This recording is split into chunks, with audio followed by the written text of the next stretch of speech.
Lore Together is proud to be part of the Boss Rush Games Network. Feel free to find out more at bossrushgames.com/network.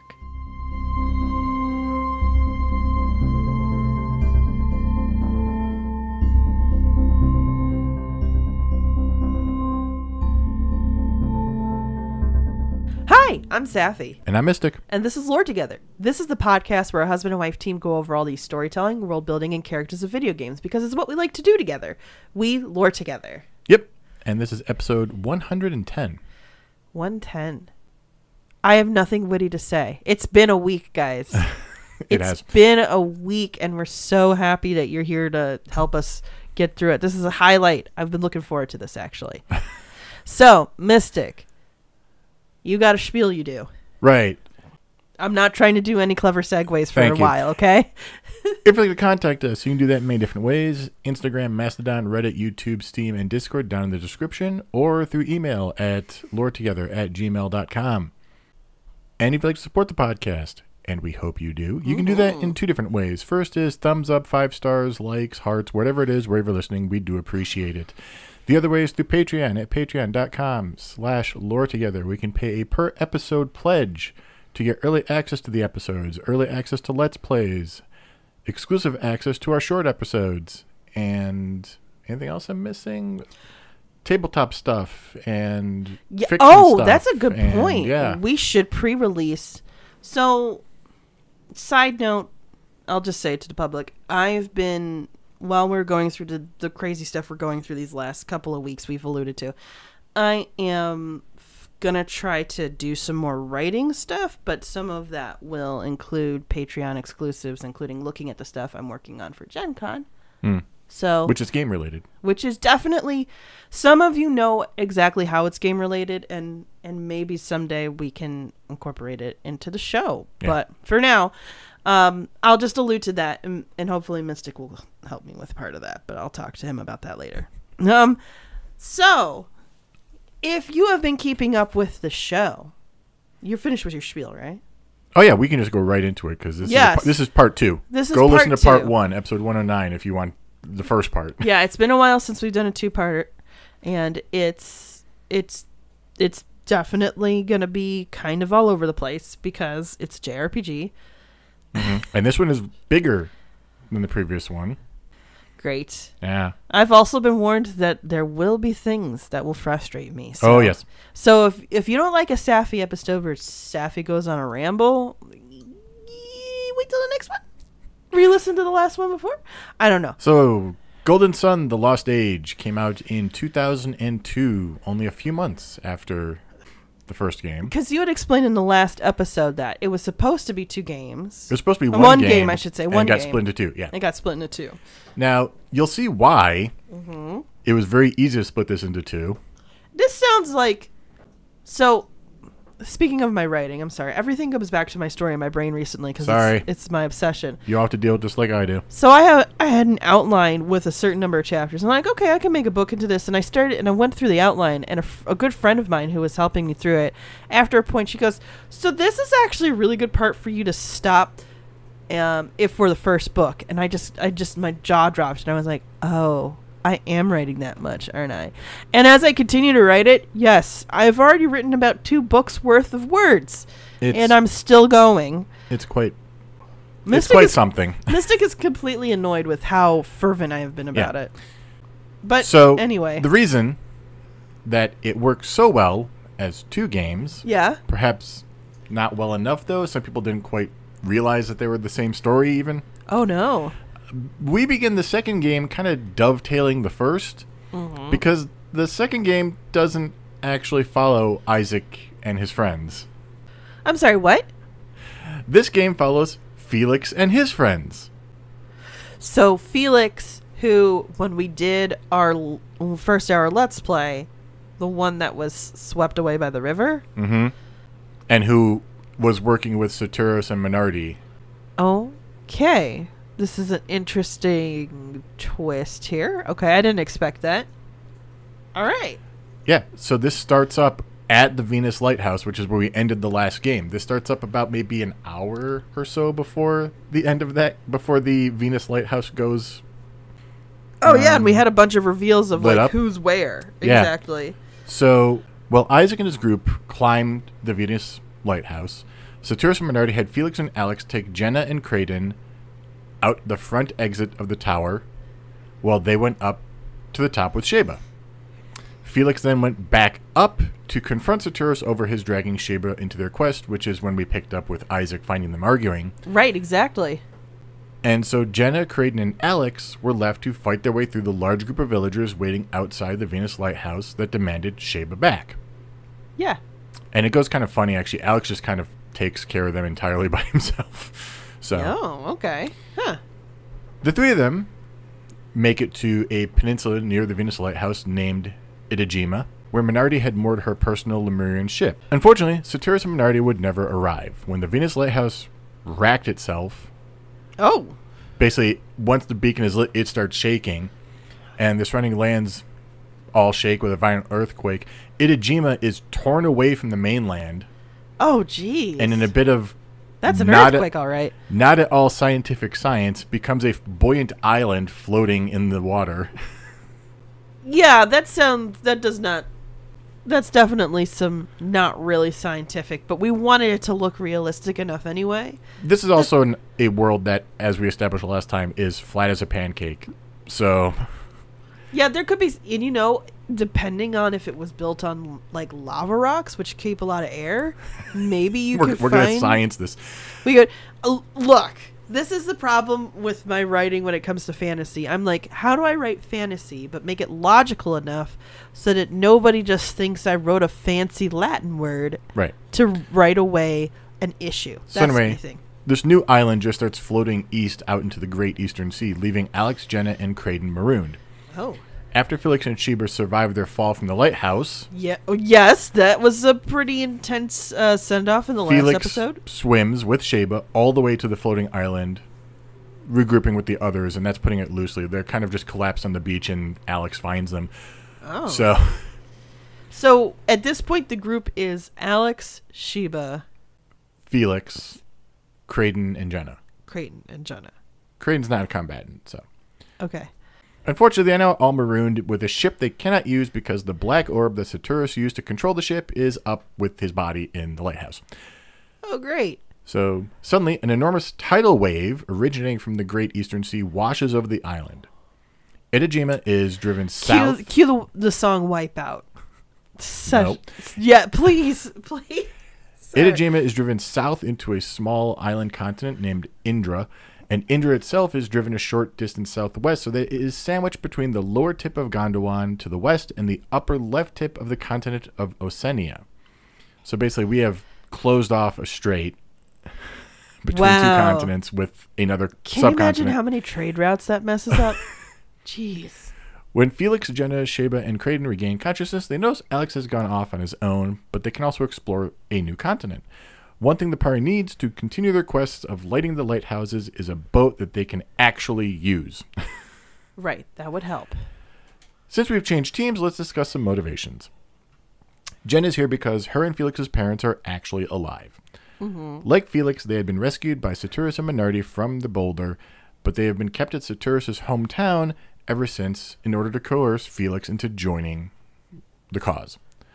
Both Okay. her and Felix are dealing with the lighthouses simply to win their parents' freedom.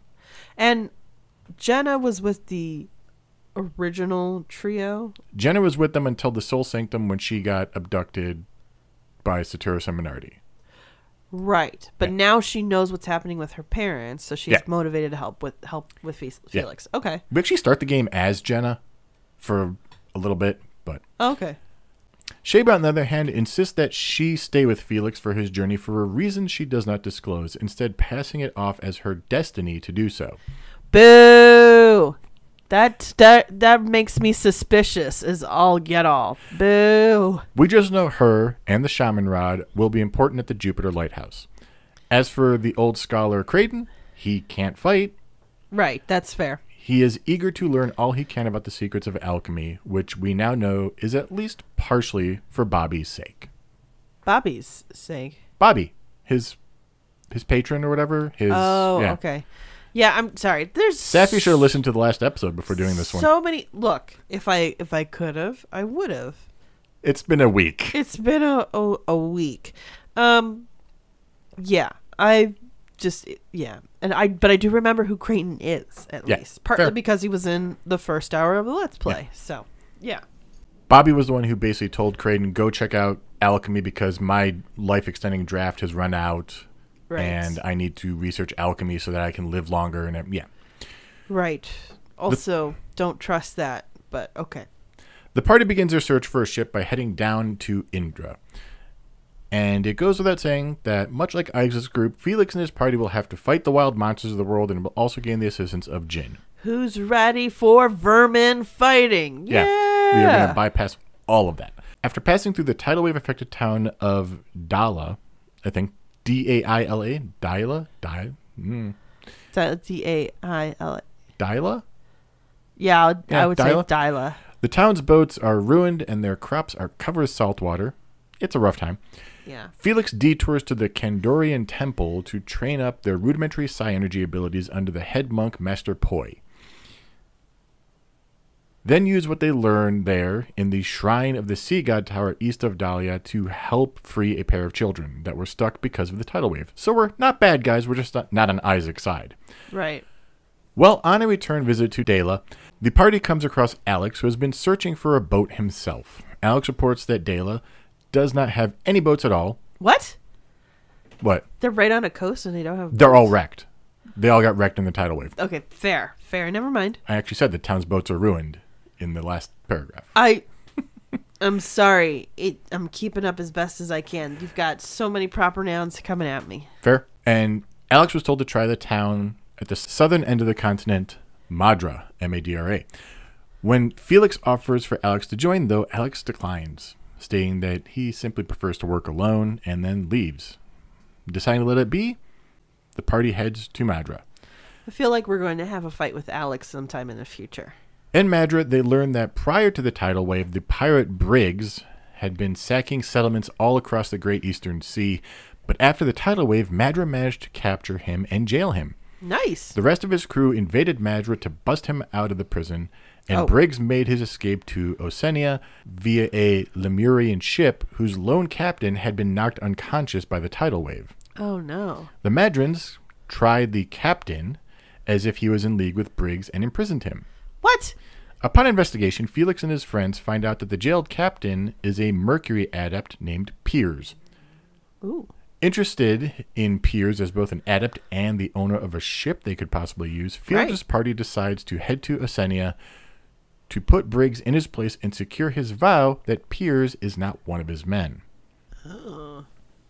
Both Felix's group and a group of Madrans led by the town elder, who didn't like the idea of an innocent man languishing in prison, make it to the port town of El Hafra, where they find Briggs hiding out in a ruined ship.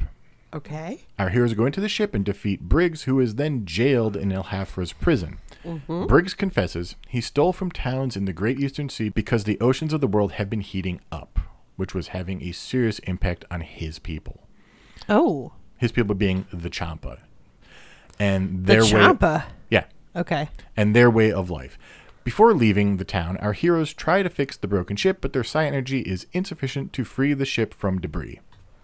You require more Vespian gas. Yeah. Sorry. Felix and his companions return to Madra hoping to find Piers, but they find instead that while they were gone, warriors of the tribal Kibombo tribe had ransacked the town. I'm getting bad vibes already. You should be. Oh, They no. only took a single item before leaving, however, none other than the black orb to Piers' ship. Mm.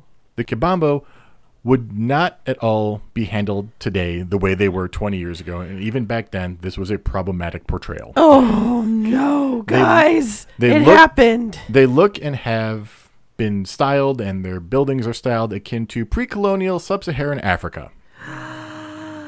No, they did it wrong too, didn't they? Now, there's nothing to say you can't do a game set in pre-colonial sub-Saharan Africa. No, there's nothing But to say that. You when have we to do it covered right. Skies of Arcadia, a Mm-hmm. contemporary of this game, coming out a couple years before, Yeah. they at least did a mashup of their tribal group, and though still problematic, it was a different type of problematic.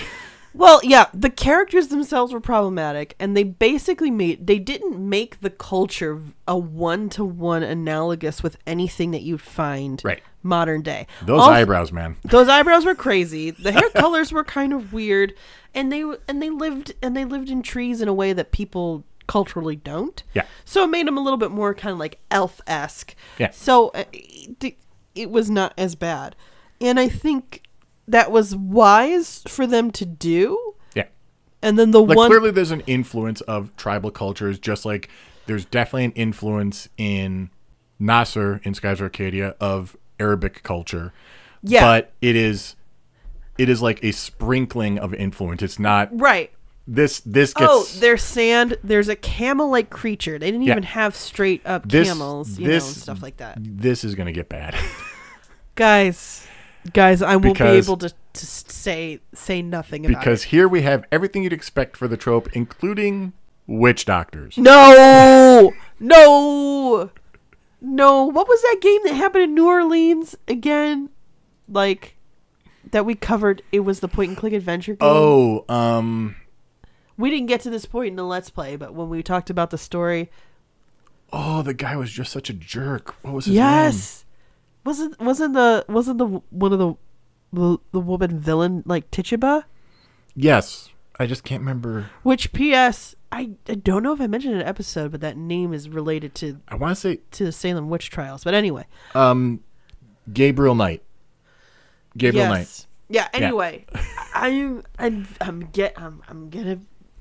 feeling it coming. I'm gonna be tapping into the same "oh my god, why are we doing this again" vibe. Anyway, after the invasion, when Madra had received notice that Piers was innocent and had let him free, Piers immediately follows the Kibambo west into Gondwan to retrieve his orb. The Kibambo. Kibombo. Into Gondwan.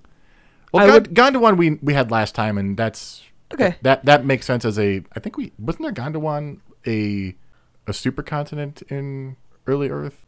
I don't know. Yeah, it sounds okay to me. I don't know. It's okay though. All right. Felix's party traces Pier's steps west and crosses into Lower Gondwan, and after they head north through the village of Neribwe, which is described as primitive. Oh no. But by no means as savage as the Kibambo. No. Okay. Are we talking like grass huts? Oh, yes. No, don't do that. Oh, that's not even the worst. We are not to the worst part yet. Oh my gosh, I hate this stuff too, because here's the thing: like a lot of these cultures, especially because there's still very few left, but there are still cultures on this earth who are still hunter-gatherer types, have not done agricultural cultivation of any kind. You don't need to do a lot of labor to survive, and if you're in a warm enough climate and you live in small enclaves, you just have like small houses that don't even have doors, and you don't need to do much. You just find the right piece of land, and that's where you are. And sometimes you move it around. So there's nothing primitive. I want to be very clear. There's nothing primitive about that. It's very efficient and economical when it comes to the needs of you as a human being when you're part of a small community that doesn't need to work that hard to live well and happy. I'm done. I know. This is going to happen. Oh, no, you are not done. Okay, I'm taking a break. So you can continue. They eventually make their way to the Kibambo. There, the entire village is attending a ritual where the aspiring witch doctor Akafubu tries to become leader by offering Piers's black orb to a ridiculously racist giant statue named the Great Gabamba.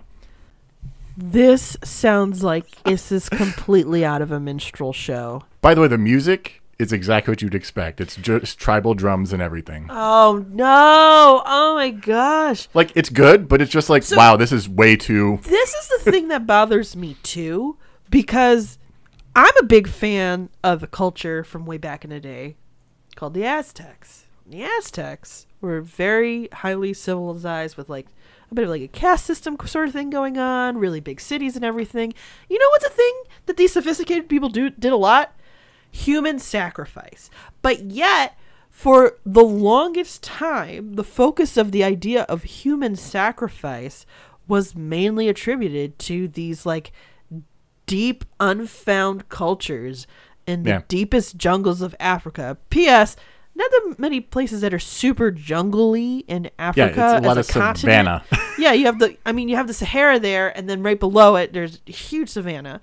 So it's just, so that always bothered me because I don't know. Oh, there are people who've so- actually studied I've not studied a lot of pre-colonial African culture per se, but there's so many different empires that you should be studying, so you know. But also, I don't think a lot of them had anything close to even like the Aztecs with their sacrificial practices. I'm debating on whether I should tell you this. It's not in my script, actually. You know, tell me now. But And if the listeners hear it, you've been given a quote-unquote gift or a curse, however you want to think about it. so they need to get the orb back. The witch doctor has the orb. The statue isn't working. It's like a mechanized statue, actually. Oh, so okay. So we're So- going for the classic trope of, oh, they're so ignorant they don't even know what they have in their possession. Yes. Oh, And- okay. This is so painful. And so they go into the statue, repair the statue, and then they get the black orb as a reward, essentially, because he is now the leader of the tribe. It basically becomes a white savior trope through giant mechanized. I don't have to say much more. Actually, there's not a lot more that I have to say other than I'm in a lot of pain right now. So, I had oral surgery recently. This is more painful than that. luckily, we're done. Moving on. Oh, Felix thank and you. his. Oh, we got through this together, guys. Thank you. Moving on, Felix and his partners find Piers and introduce themselves as adepts. Piers shocks them all, especially Creighton, when he introduces himself as a Lemurian. What? Lemurian. Lemurian. The ones that take care of the lighthouses. No, they're the ones that are in that lost, isolated society Oh. that Bobby went to and got their life-extending draft from. Oh my gosh. I'm sorry.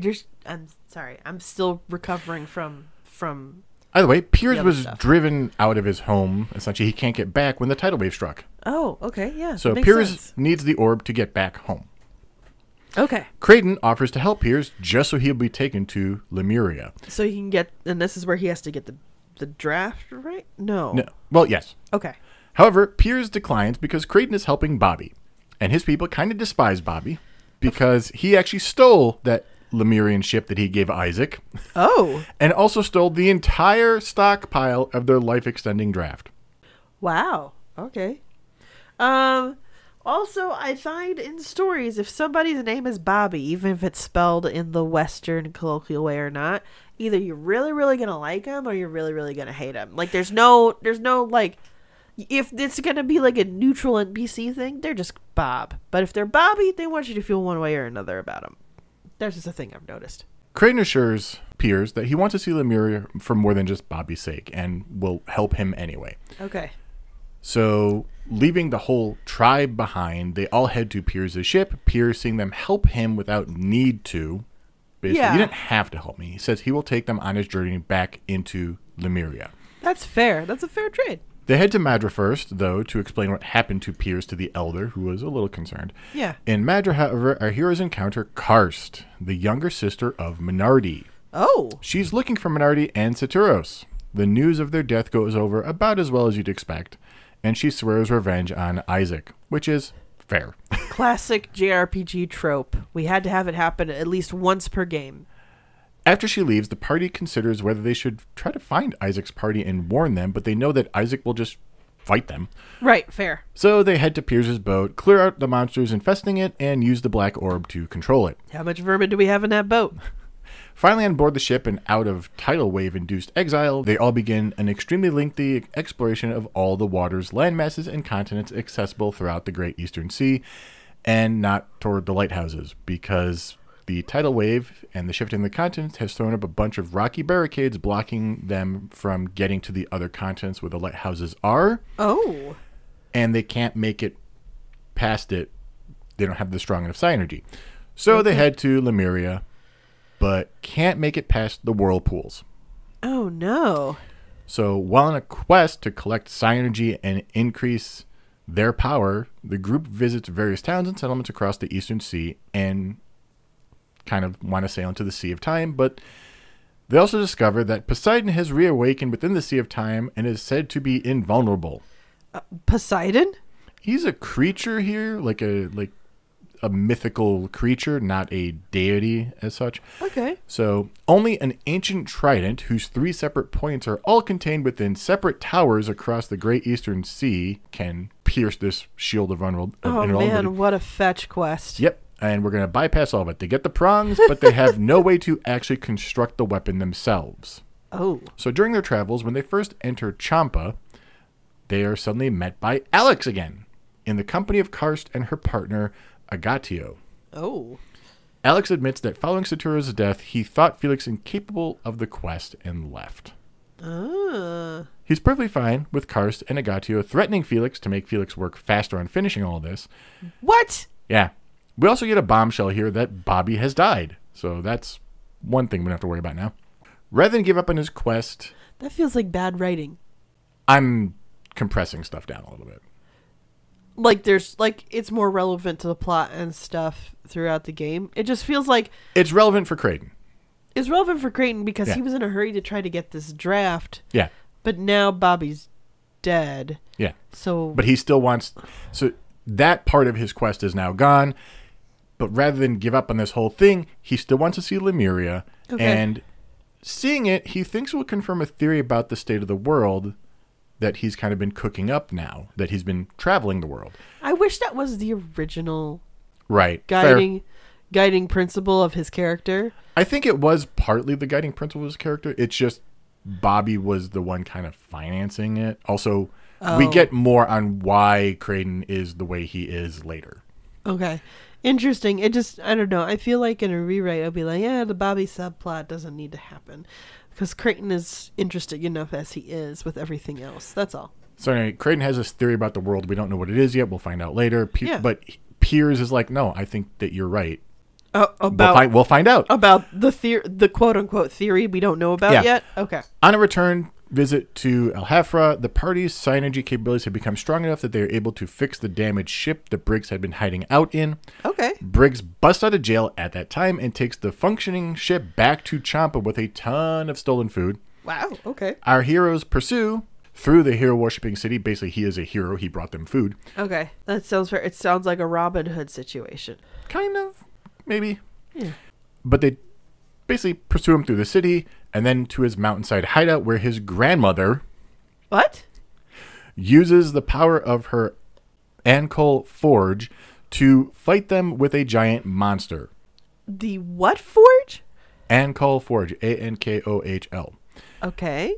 Killing the beast, they find out Briggs was going to repay the towns once his people were saved. Fair okay. enough. That's fair. His grandmother, turns out, has long been considered the best smith on Weyard. So when Felix shows her the 3 prongs to the trident, she is more than willing to fix it all up. Oh, nice. The 3 prongs are converted into the completed trident. It's actually called the Ankol Trident. So I don't know if it was called that before or if it was just called that because it was made in that forge. But if it was called that before, maybe someone should have put 2 and 2 together beforehand. Yeah, that also feels like a bit of a missing piece. And they take it and basically head there to face Poseidon and then finally gain access to the secret island society of Lemuria. The party marvels at the magnificence of Lemuria, but Piers explains that it was once far grander. Oh. While waiting for an audience with the Lemurian king Hydros, they head to visit Piers' uncle. Unfortunately, Piers receives the devastating news that his mother passed while he was gone. Oh, no. So he heads off to the grave to mourn. Right. The rest of the party then finds out that Piers was on a mission handed down by the king, which is news to them. Oh, okay. They then meet Lunpa, the righteous thief. He originally came to Lemuria along with Bobby and was left behind when Bobby fled with the ship and all of the draft. Oh. Lunpa lived only as long as he had thanks to the spring waters here, which were part of the draft's recipe. Fair enough. Okay. Lumpa's discussion with the party quickly turns toward Kraden's theory. Lemuria's culture is advanced because of the presence of alchemy's influence, unlike any of the towns and cultures that exist in modern-day Weyard. Okay.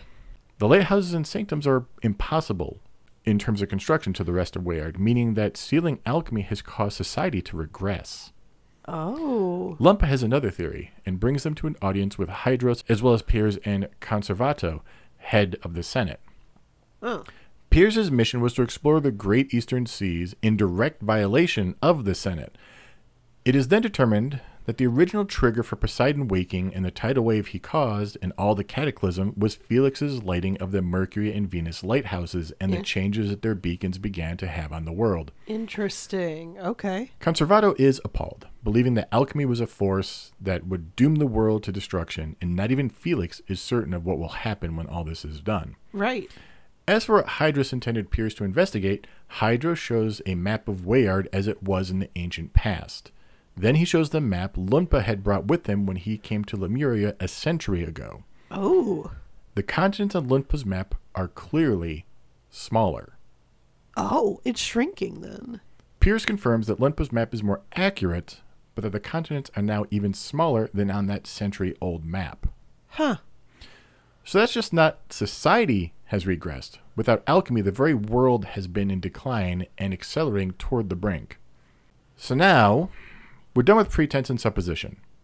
This whole objective of Felix and Jenna to save their parents it's kind of small potatoes compared to reversing the decline of the very world that they all live in. Yeah, I would like to be able to exist. Yeah. Yeah, that'd be nice. Hydros mandates a quest to light the lighthouses, and Lunpa offers some new synergy that can help bypass the rocky barriers in the ocean. But to go back to what Isaac's goal was, he's supposed to counter them doing the lighthouses, and who told him to do that again? The wise one. Interesting. Okay. Conservato is beside himself and remains insistent that the world is going to be fine the way it always has been and threatens Piers with exile. Oh my gosh, this sounds so familiar. It's so exhausting. Piers doesn't care. He leaves with the party. They use the new synergy to bust some rocks and get into the Great Western Sea. Okay. 2 island continents are present in the Great Western Sea. Hesperia to the north, which is where the shaman's rod is supposed to go, and Ateca to the south, which is the site of the Jupiter Lighthouse. Okay. Our heroes head to Hesperia first, and within the secluded shaman village there, they present the shaman's rod to the village leader, Moapa. Moapa is frankly astounded because the rod is a national treasure that the shaman village had originally traded to the settlement of Contigo in Ateca after a war that had subsided with the sealing of alchemy. Basically, they were at war with all this power and everything, and then after alchemy subsided, they had like a truce in the trading of symbolic gifts. Because the power imbalance, at least societally, seemed to be resolved. So the truce was able to be... The shamans are to give the bearer of the rod the opportunity to earn back Contigo's treasure that was given to them, the Hover Jade, an object containing synergy that allows any adept to partially emulate the ancient Jupiter clan's ability to fly. Huh, okay. However, our heroes don't look like they are from Contigo. Oh. So they try passing Sheba off as being from Contigo by having her demonstrate her Jupiter adept abilities, which is clever enough. Fair. Eventually, they do earn the Hover Jade in a competition and depart from Shaman Village and sail down toward Ateca. Then they arrive in Contigo.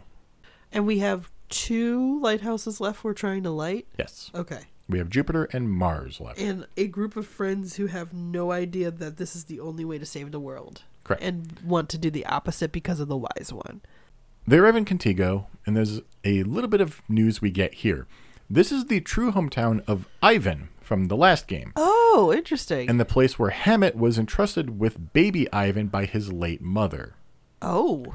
The people of Contigo are not Jupiter adepts. Their ancestors were the legendary tribe of Jupiter adepts known as the Animos. And it is the prophecies of the Animos that the people of Contigo follow. For our purposes, the main prophecies are a pair of siblings directly descended from the Animos will return, and also that the Jupiter Lighthouse would once again be lit with the help of the Hover Jade. Oh. Lastly, the creation of a pair of wings attachable to a specific design of ship should be completed by the time the siblings return after the Jupiter Lighthouse's ignition, which is fast approaching according to prophecy. Interesting. And just thinking that we do have Felix and Jenna together. They are not Jupiter adepts. But in theory, Ivan is... Sheba is. Sheba is. I believe. Ivan is, Yeah. but they are not related. They're not related. So I was just trying to make sure we didn't already have the pieces of that puzzle. we do not. Okay. Our heroes enter Jupiter Lighthouse just northwest of Contigo and begin their hover jade-assisted climb through it. Okay. Late in their exploration, however, they find that Isaac's party, still consisting of Garrett, Ivan, and Mia, have entered the tower in pursuit. Oh. Unfortunately, Garrett and Mia have fallen into a trap set up by none other than Karst and Agatio, who are also here. It's one big party. Oh man, let's just get the boom boxes out, get the confetti, get the drinks out. We're gonna party. Oh wait, you didn't mean like that. Okay. Karst and Agatio introduce themselves to Isaac as hailing from the settlement of Prox in the world's frozen Northlands, and they are here for revenge. They also reveal that due to the seal placed on alchemy, Prox has been on the brink of extinction. Whoa. They taunt Isaac with Alex, but he is nowhere to be seen, and they swear to take care of him, Alex the traitor, later on. Oh, he's a traitor. Oh, Well, he's okay. not there to help them. So, having watched all this, Felix and his companions rush up to the lighthouse and intending to save Isaac's life, despite the fact that they have been at odds this whole time. Well, I mean, ignorance is a great way to be led astray. Yeah. Alex interrupts them. He knows Felix will not go through with the lighthouses if Isaac is killed, so he heals Felix's group so they can save Isaac from Karst, and then light the Jupiter lighthouse later. Yeah. Karst and Agatio defeat Isaac and Ivan and prepare to kill them when Felix's party steps in, and Felix forces the weakened Karst and Agatio to spare Isaac. The deal is made that Felix's group can do what they want with Isaac's group if Felix takes the Mars star from Isaac and then goes to ignite the Jupiter lighthouse with the Jupiter star. Right. Okay. That was a lot. It was a lot. Yeah. Isaac, despite everything he feels and everything he knows and everything he's heard, Yeah. announces that he will place his faith in Felix's judgment and hands the Mars star over. Aw. Felix and Piers accompany Karst and Agatio to the lighthouse's top while the others remain behind to tend to Isaac's party. Okay. At the top of the lighthouse, they light the Jupiter beacon. Yes. But then, Karst suddenly steals the Mars star from Felix, No. and she and Agatio say they can do it themselves now. They have no need for the traitorous Felix anymore. Everyone's a traitor. Wow. That's. I mean, yeah. If everybody's a traitor except you two, what do you Yeah. think that actually says? Karst and Agatio engage Felix and Piers in battle with the intent to kill, but both Jenna and Sheba arrive to help them. As the fight gets near its end, no matter who is winning, Alex will step in to prevent anyone from dying. Yes. All right. Karst and Agatio label him a traitor again, There you go. but Alex convinces them to set aside this petty grudge and escape with him while they both have the opportunity and the Mars star, because Isaac's party, they're coming. So the three of them leave. Yeah. Eventually they'll part ways, but right now they leave together and they part ways shortly after. Isaac and his group arrive just as the trio leaves, and though a tense standoff briefly ensues between the two groups, they quickly come to agree that they should formally meet back in Contigo. Oh. In an abandoned house, Ivan's birth home actually, though he doesn't quite know it yet, Huh. Felix and Isaac's respective parties hold a meeting. Isaac's party is surprised to hear that all the people who died in the disaster are alive. Wow, that's super convenient. Nobody saw that coming. Yeah. They're just being held in Prox until the lighthouses are lit, and Prox is a bit desperate. We'll get to that why later. Yeah, sounds like it so far. Yeah. Then Felix and Creighton proceed to drop the bombs about alchemy in the world of Weyard. That and how the sealing of alchemy regressed civilization is slowly causing the world itself to wane, blah, blah, blah, blah, blah, all the stuff we just learned. Yeah. Despite having been tasked to retrieve the stars and stop alchemy from being unleashed, Isaac emphatically agrees that the chance and risk alchemy's release entails should be taken over the certainty of the world ending on its own. Right. I mean, especially because it sounds like it's all due to a natural imbalance. So even if this is the world that you've known, Yeah. it might not be wise for it to stay in this way. Just then, Hama, who Isaac and we met in the Lama Temple last episode, the one who talked familiar with Ivan and he didn't know why, Yeah. arrives out of nowhere and joins in on the whole conversation. It's Hammer time. Guys, you should see the face Mystic just made. It was amazing. She introduces herself as none other than Ivan's elder sister. Oh, there it is. Ivan and Hema are the Animos siblings that the ancestors' prophecies foretold would return to Contigo when the Jupiter Lighthouse was lit. When he asks why she didn't tell him of their true relation back in the Lama Temple, Hema says that if he found out too early, he would have left for Contigo, changing all their fates. Oh, that's fair. She does bring up one more thing. Remember how the power of the lighthouse is extremely powerful? Yes. Like, to the point that if you are not the right alignment, your powers are greatly subdued because they're overpowered by just the lighthouse. This feels like a D&D plot I went through when I was young. Well, the Mars lighthouse is the only one left unlit. And if you remember back to last episode, that was the element of fire. Yes. So the temperatures all over Weyard are rapidly declining as a result. Oh, no. Weyard would continue to grow colder until it's in an ice age. She then uses her power of precognition to sense that even though Karst and Agatillo are attempting to climb the Mars lighthouse themselves, they are going to fail.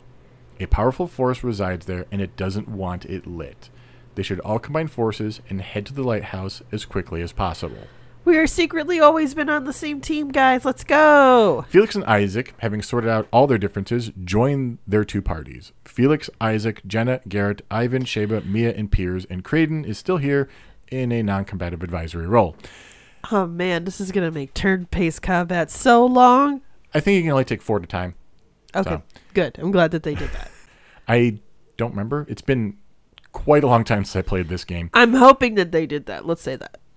The combined party of adepts return to Piers' ship, where they find that the giant metallic wings that the people of Contigo were working on as per prophecy have been affixed to the ship.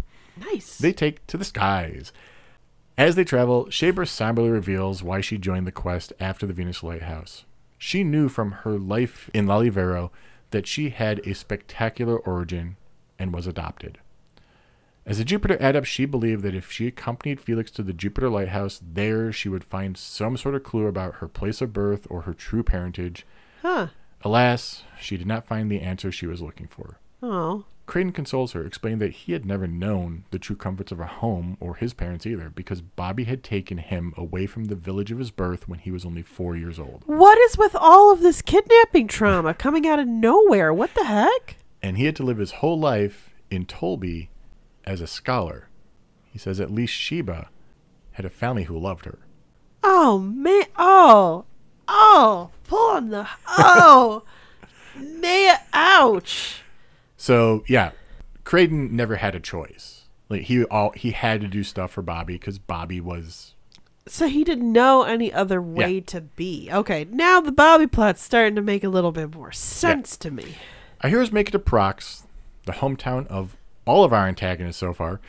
Seems they are not the best ambassadors, as the people here are welcoming. But the people are desperate, with the encroaching abyss to the north as the edge of the world draws ever closer. So it's interesting too, because it would make sense that the people who would be willing to do a mission this necessary and life-threatening to them individually, but also life-threatening existentially to the world, would be the kind of people who are kind of relentless, and possibly bullish, and all those great traits.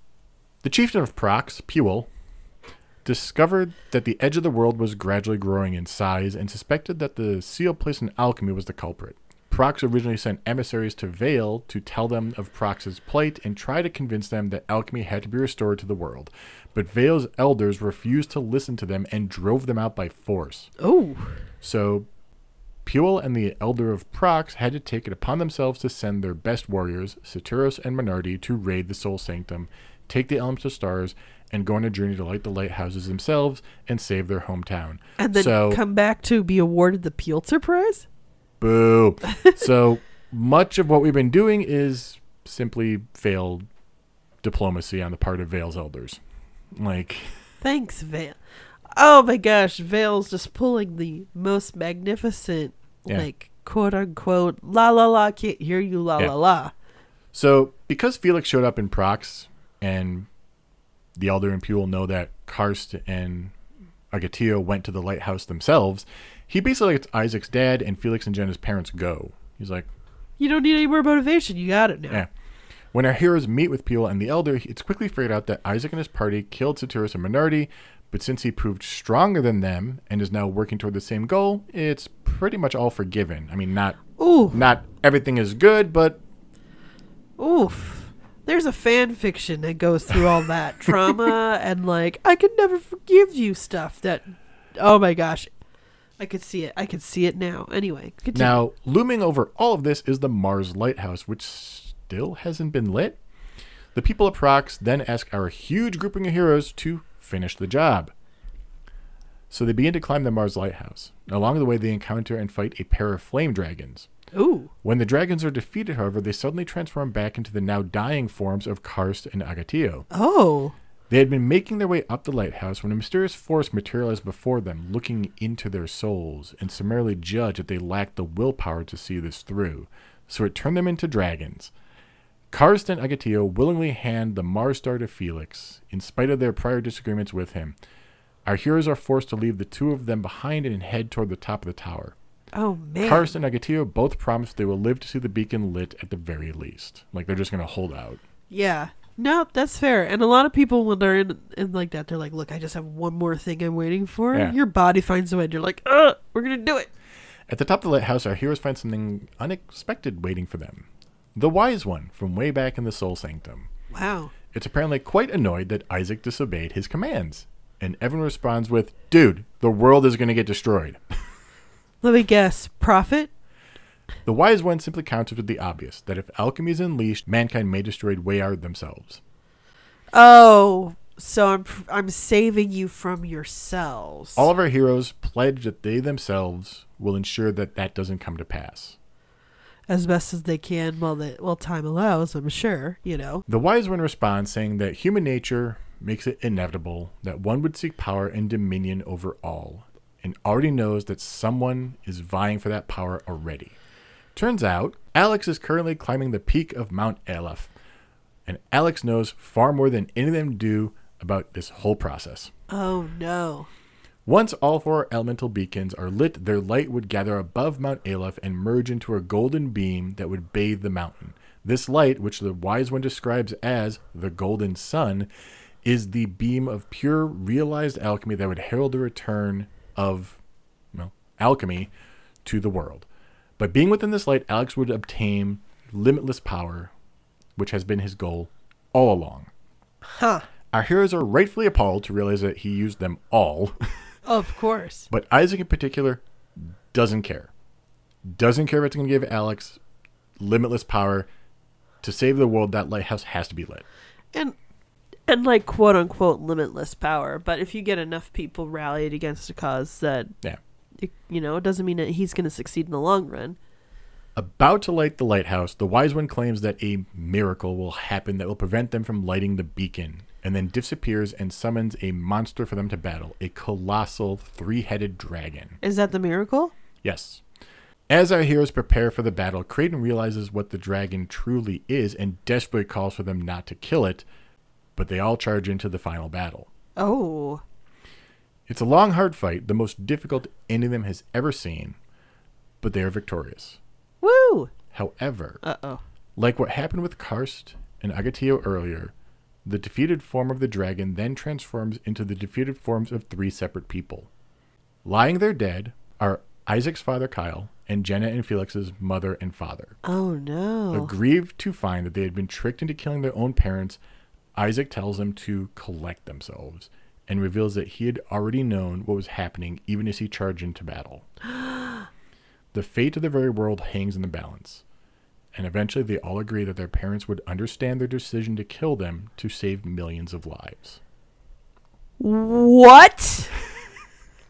I'm sorry. Let's take a moment. Let's take a moment here to process what just happened.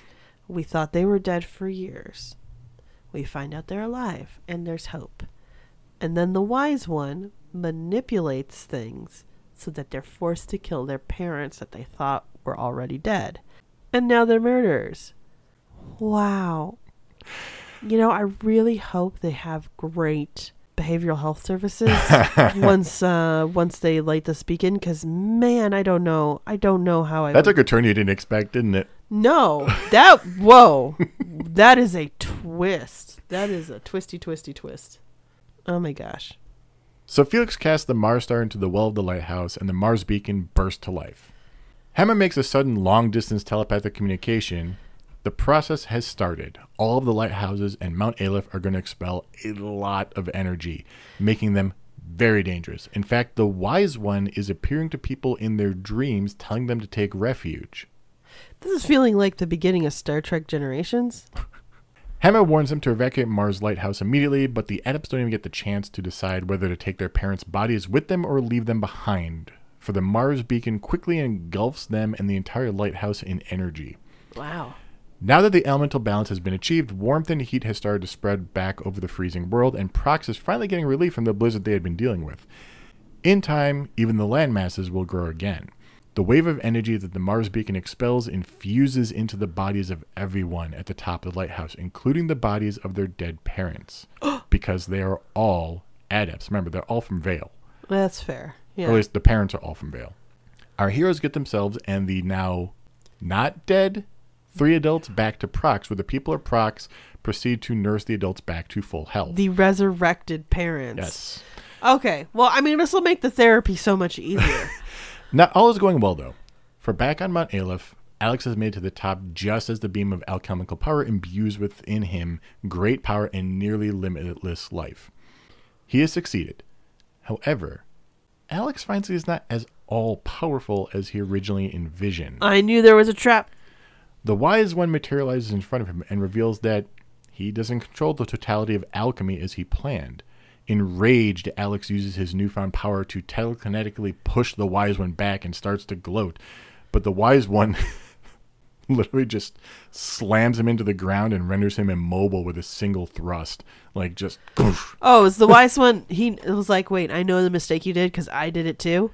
No. Okay. Dumbstruck, Alex demands to know what has happened. The Wise One finally lets us all know what is up with that weird little thing it did way back in the Soul Sanctum with the Mars star that Isaac had on him at the time. Uh-huh. Even back then, when the Wise One woke up, it predicted Alex's plan and set up a precautionary measure against it. He imbued the Mars star with a mysterious property, which when used to light the beacon would offload some of its energy into Isaac rather than into the Golden Sun event, which would power Alex. Oh. Now that Mount Aleph has been infused with the Golden Sun, it and all of the landscape surrounding it begin to change and sink deeper into the depths of the world. And the Wise One says Alex will be drawn into the earth along with the mountain if he does not flee. But Alex can't even move. Oh, wow. Because he is not at all powerful compared to the Wise One. So... Oh, interesting. Before the mountain sinks completely, the Wise One simply says that he and Alex may meet again someday. All of our heroes are thanked by the people of Prox for saving their town and saving all of Weyard, and for effectively bringing about a new age where alchemy may progress their civilization. Yeah. Isaac is personally concerned, though, about what may have happened to Vale with the mountain. Yeah. All this stuff, all this power and energy. And his thoughts also turn to his mother, who is still there. Yeah, by herself, not even realizing that, like, her husband is okay. Yeah. Her son's okay. As everyone boards the Lemurian ship bound for home, Isaac also ponders why the Wise One did everything he did, such as make them fight and nearly kill their own parents when they got revived later on by the Mars beacon anyway. Creighton is certain that the Wise One knew in advance that the parents would be revived by the Mars beacon, so he hazards a guess. It was a test of their resolve. Oh. They said they would be stewards to the world, to keep alchemy from destroying the world again. Because Isaac was willing to sacrifice so much for the greater good, he had risen to the Wise One's challenge. Oh. Isaac and Felix's companions, Kyle, Felix, and Jenna's parents, and Creighton finally reached the last destination on their trip back to Vale, but are horrified by what they see. It's all gone. The mountain and Vale have been completely erased. Despair quickly overtakes everyone, who presume that they had all perished with Isaac and Garrett hit hardest. Turns out, the Wise One had evacuated all of them out of Vale in time. Oh. So all of them stare out at the rising sun. Aww. Wow. And end scene. Yeah. Oh my God. So much happened. So many nouns. That I cut out stuff. There was a whole part where we had to go around to find magma and a cannon to destroy a glacier and everything. Whoa. Like, yeah, we're not... This is not necessary. It's too bad you couldn't skip the weird racist ritual part. I wanted to, but I had no way of saying. The orb is kind of essential Yeah. to the plot, so I get it. You had to mention it. And Like, you need the orb for the ship. Getting past the glacier with a cannon that shoots magma, yes, while cool, was like we didn't need that paragraph. that and a is half. cool. Like, That is cool, but I agree that would have been a lot. Oh man, holy! and this isn't even the last game. The next, holy the smoke. the DS game takes place like 30 years after this one. Whoa! So like, I'm assuming like Isaac, Ivan, Jenna, Hama, all of them are like the wiser older people being like, it's happened before. Oh yeah, I think it's their kids. I haven't looked into that one at all. I never played it. Oh, cool. So- Okay. That's not next episode. We're not doing a 3-parter. Don't worry. No. We'll cover it eventually, I'm sure. But Yeah. Wow. So we're going to take this time to tell you about scheduling changes with the live stream because life has been crazy. well, So just one change. it's just one change, luckily. Yeah. Usually we do our Mass Effect live stream on Thursdays. Mm-hmm. Have a lot of fun there, guys. You should join us. But if you're usually not able to catch us on Thursdays because of life being crazy, we've actually rescheduled it to the Wednesday after this episode airs. Yeah. After this episode first comes out, we will have Yeah. a Mass Effect stream, Yes.